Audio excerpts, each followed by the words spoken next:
افلا یتدبرون القرآن، تدبر قرآن، مولانا امین احسن اصلاحی۔ سورۃ المنافقین، آیات 1 تا 11۔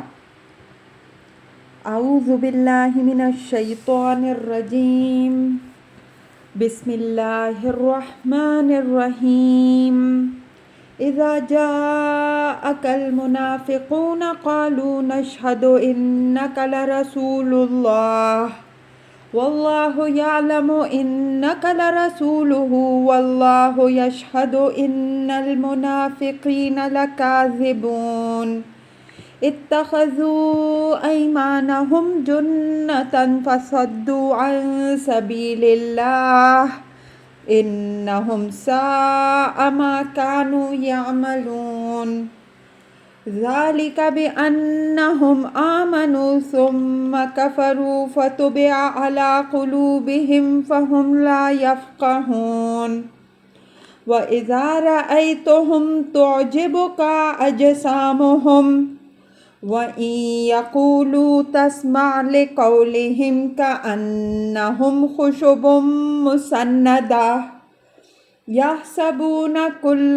صَيْحَةٍ عَلَيْهِمْ هُمُ الْعَدُوُّ فَاحْذَرْهُمْ قَاتَلَهُمُ اللَّهُ أَنَّىٰ يُؤْفَكُونَ وَإِذَا قِيلَ لَهُمْ تَعَالَوْا يَسْتَغْفِرْ لَكُمْ رَسُولُ اللَّهِ لَوَّوْا رُءُوسَهُمْ وَرَأَيْتَهُمْ يَصُدُّونَ وَهُمْ مُسْتَكْبِرُونَ سَوَاءٌ عَلَيْهِمْ أَسْتَغْفَرْتَ لَهُمْ أَمْ لَمْ تَسْتَغْفِرْ لَهُمْ لن يغفر الله لهم إن الله لا يهدي القوم الفاسقين هم الذين يقولون لا تنفقوا على من عند رسول الله حتى ينفضوا وَلِلَّهِ خَزَائِنُ السَّمَاوَاتِ وَالْأَرْضِ وَلَكِنَّ الْمُنَافِقِينَ لَا يَفْقَهُونَ يَقُولُونَ لَئِن رَّجَعْنَا إِلَى الْمَدِينَةِ لَيُخْرِجَنَّ الْأَعَزُّ مِنْهَا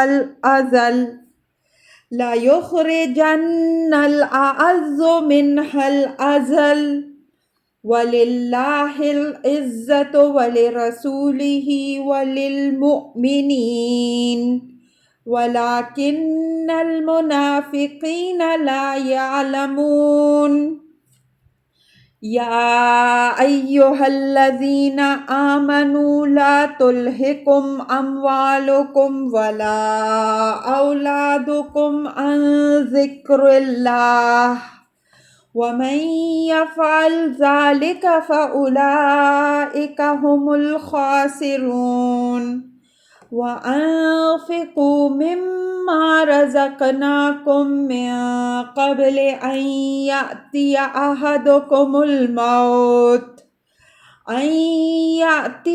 أَحَدَكُمُ الْمَوْتُ فَيَقُولُ رَبِّي لَوْلَا أَخَّرْتَنِي إِلَىٰ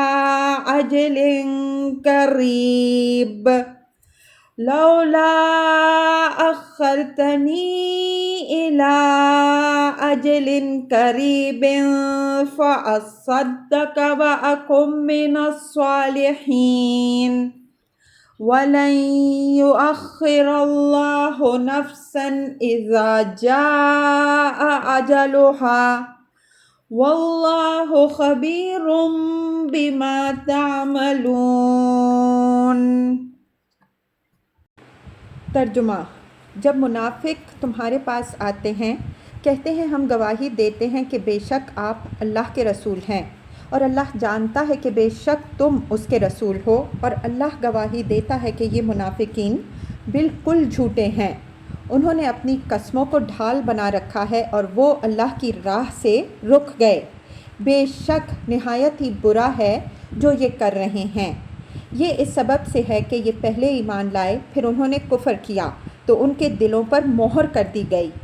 بس یہ سمجھنے سے عاری ہو گئے، اور جب تم ان کو دیکھتے ہو تو ان کے جسم تمہیں اچھے لگتے ہیں، اور اگر وہ بات کرتے ہیں تو تم ان کی بات سنتے ہو، لیکن ان کی مثال ایسی ہے گویا وہ لکڑی کے کندے ہوں جنہیں دیوار سے ٹیک لگا دی گئی ہو۔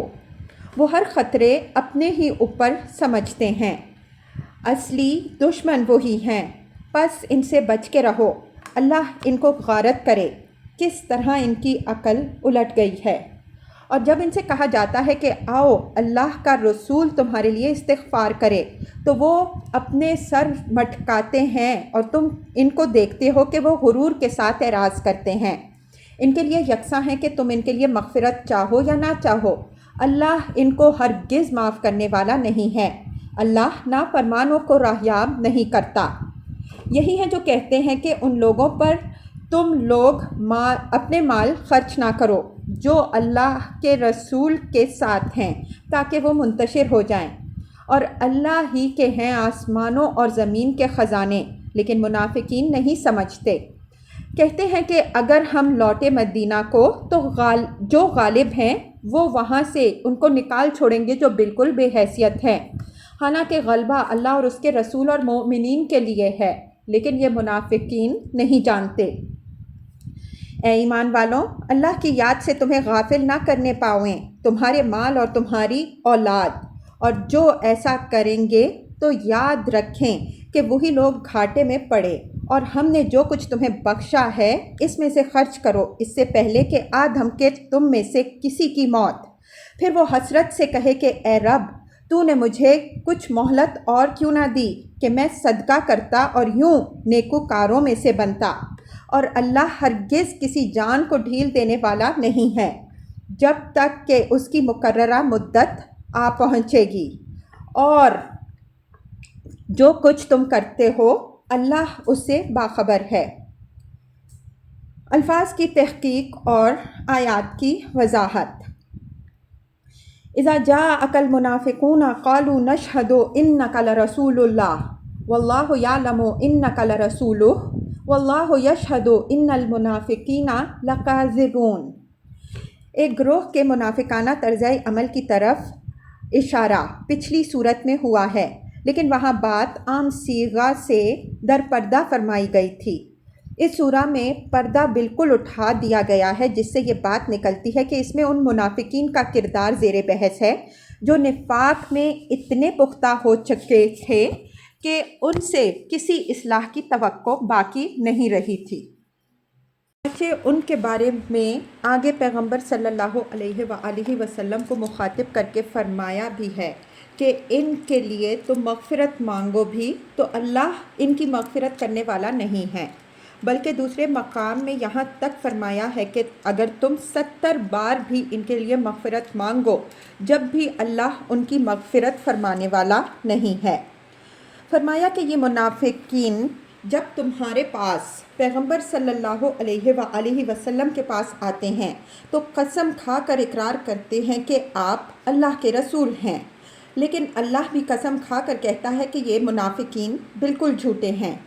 ہم دوسرے مقام میں واضح کر چکے ہیں کہ عربی میں نشہدو اور واللہ یشہدو کے الفاظ قسم کے مفہوم کے حامل ہوتے ہیں، یعنی منافقین قسمیں کھا کھا کر پیغمبر صلی اللہ علیہ وآلہ وسلم کو اپنے مومن و مسلم ہونے کا یقین دلاتے ہیں۔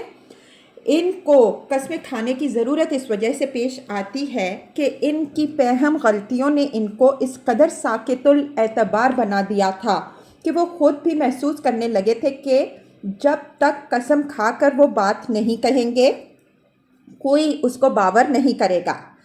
جس آدمی کو اپنے عمل پر اعتماد ہوتا ہے وہ بے ضرورت قسم نہیں کھاتا، لیکن جس کو اپنے عمل پر بھروسہ نہ ہو اس کا واحد سہارا قسم ہی ہوتی ہے۔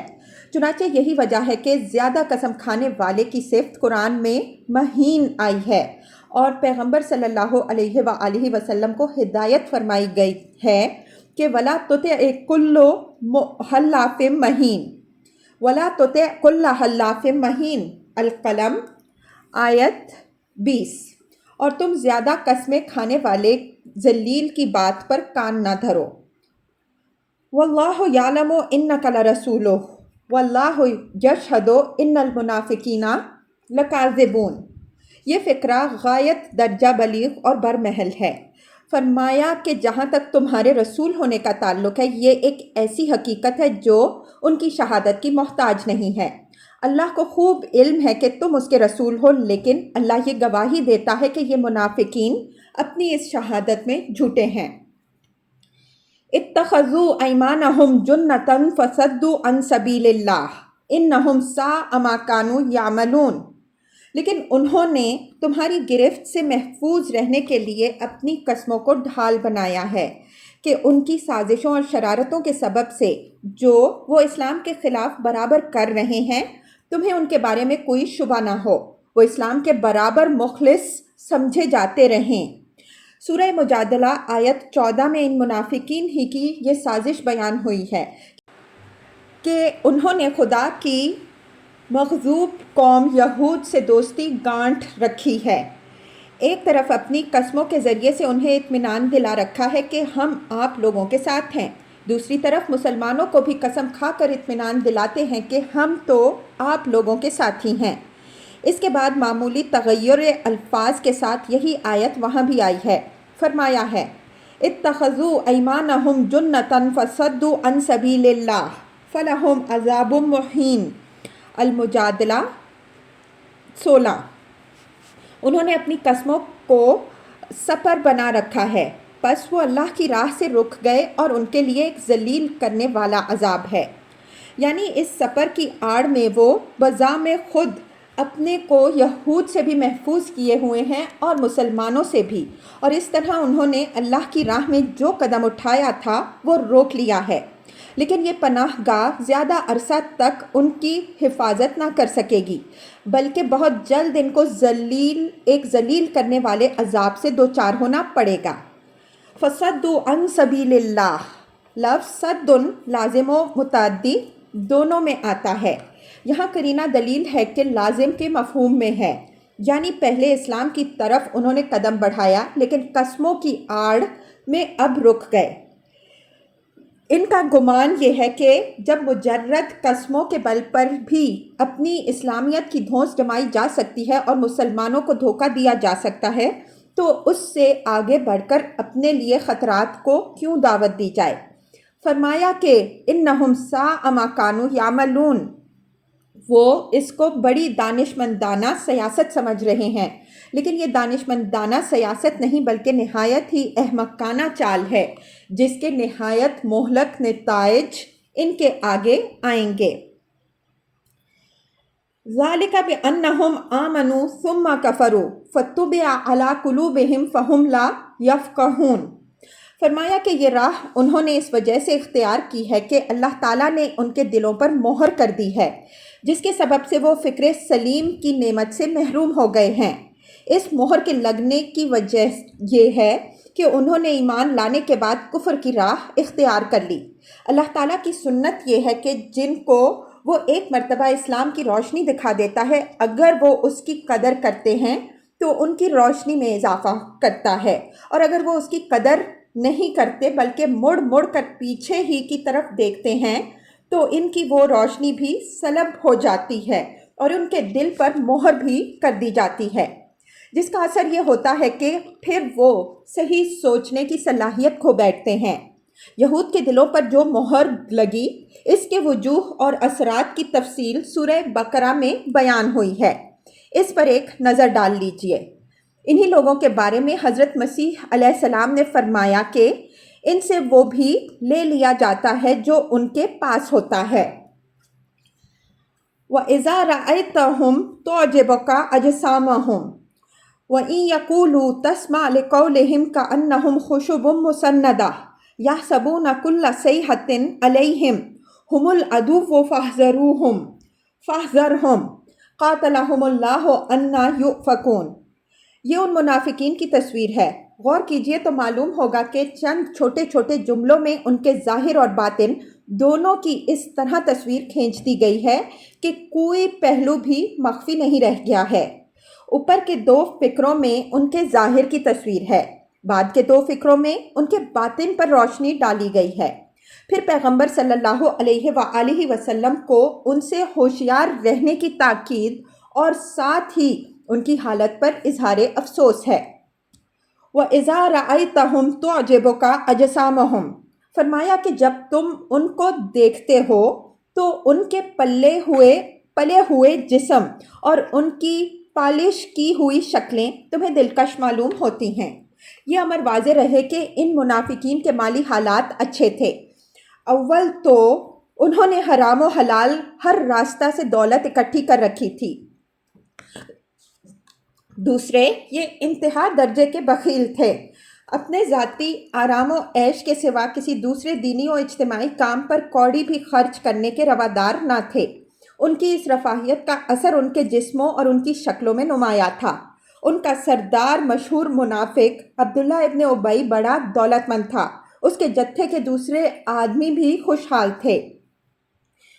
وَإِن يَقُولُوا تَسْمَعْ لِقَوْلِهِمْ، یعنی یہ بڑے چرب زبان بھی ہیں، جب باتیں کرتے ہیں تو اسلام کی حمیت و حمایت میں اس طرح تقریر کرتے ہیں کہ مخاطب کا دل موہ لیتے ہیں اور وہ ان کی باتیں سننے لگتا ہے۔ اوپر ذکر آیا ہے کہ یہ لوگ اللہ اور رسول صلی اللہ علیہ وآلہ وسلم کو اپنی وفاداری کا یقین اپنی قسموں اور جادو بیانی سے دلاتے ہیں۔ سورہ محمد صلی اللہ علیہ وآلہ وسلم میں ان کی یہ خصوصیت بھی بیان ہوئی ہے کہ یہ زبان سے جوش جہاد کا اظہار بہت کرتے ہیں، لیکن جب جہاد کا حکم دے دیا گیا تو چھپنے لگے۔ ان منافقین کو چونکہ اندازہ تھا کہ ان کی بزدلی پیغمبر صلی اللہ علیہ وآلہ وسلم پر بھی ظاہر ہے اور عام مسلمانوں پر بھی، اس وجہ سے جب بھی یہ حضور صلی اللہ علیہ وآلہ وسلم کی خدمت میں حاضر ہوتے تو کوشش کرتے کہ اپنے زور خطابت سے حضور صلی اللہ علیہ وآلہ وسلم کو یہ باور کرا دیں کہ وہ اسلام کے فدائی اور اس کی راہ میں اپنا سب کچھ قربان دینے والے ہیں۔ حضور صلی اللہ علیہ وآلہ وسلم اگرچہ زبان کے ان غازیوں سے اچھی طرح واقف تھے، لیکن کریم النفسی کے سبب سے آپ صلی اللہ علیہ وآلہ وسلم ان کی باتیں سن لیتے، جن سے ان کو اطمینان ہو جاتا کہ ان کی جادو بیانی کارگر ہو گئی۔ کأنہم خشب مسندہ، یہ ان کے باطن پر عکس ڈالا گیا ہے کہ ہر چند ان کے جسم اور ان کی شکلیں دلکش ہیں، لیکن ان کے جسموں کے اندر جو دل ہے وہ مردہ ہیں۔ ان پر جیسا کہ اوپر والی آیت میں فرمایا، اللہ تعالیٰ نے مہر کر دی ہے۔ اس روحانیت اور قلبی موت کے سبب سے تمہاری مجلس میں ان کی مثال بالکل ایسی ہوتی ہے کہ گویا لکڑی کے کھوکھلے کندے ہوں جنہیں لباس پہنا کر دیوار سے ٹیک لگا دی گئی ہو۔ یحسبون کل صیحۃ علیہم، صیحہ کے لغوی معنی تو چیخ کے ہیں، لیکن یہ خطرہ کے معنی میں بھی آتا ہے اور یہاں اسی معنی میں ہے۔ مطلب یہ ہے کہ اگرچہ یہ لوگ اپنی طاقت لسانی سے تمہیں یہ باور کرانا چاہتے ہیں کہ یہ بڑے بہادر اور اسلام کی راہ میں ہر قربانی کے لیے تیار ہیں، لیکن یہ پرلے سرے کے بزدل ہیں۔ کہیں بھی کوئی خطرہ نمودار ہو، یہ اپنی بزدلی کے سبب سے خیال کرتے ہیں کہ ہو نہ ہو یہ بجلی انہی پہ گرنے والی ہے۔ جن کی بزدلی کا یہ حال ہے، ان سے اس وقت کیا توقع کی جا سکتی ہے جب فی الواقع انہیں کسی حقیقی خطرے کا مقابلہ کرنا پڑے گا۔ ہم العدو فاحذرہم، یعنی یہ تو اپنے کو بے گناہ ثابت کرنے کے لیے تمہاری نظروں میں دوسروں کو مشکوک بنانے کی کوشش کر رہے ہیں، لیکن اسلام کے اصلی دشمن در حقیقت یہی ہیں۔ ان سے ہر وقت چوکنا رہو۔ یہ بات یہاں ملحوظ رہے کہ ان منافقین کی ایک چال یہ بھی تھی کہ یہ جن جرائم کا ارتکاب خود کرتے ان کا الزام دوسرے بے گناہ مسلمانوں کے سر تھوپتے تاکہ حضور صلی اللہ علیہ وآلہ وسلم کے سامنے یہ بے گناہ بنے رہیں۔ قاتلہم اللہ انا یؤفکون، یہ ان کو زجر و ملامت بھی ہے اور ان کے حال پر اظہار افسوس بھی۔ فرمایا کہ اللہ ان کو غارت کرے، یہ کس طرح اوندھے کر دیے گئے ہیں کہ ان کا ہر قدم الٹا ہی پڑ رہا ہے۔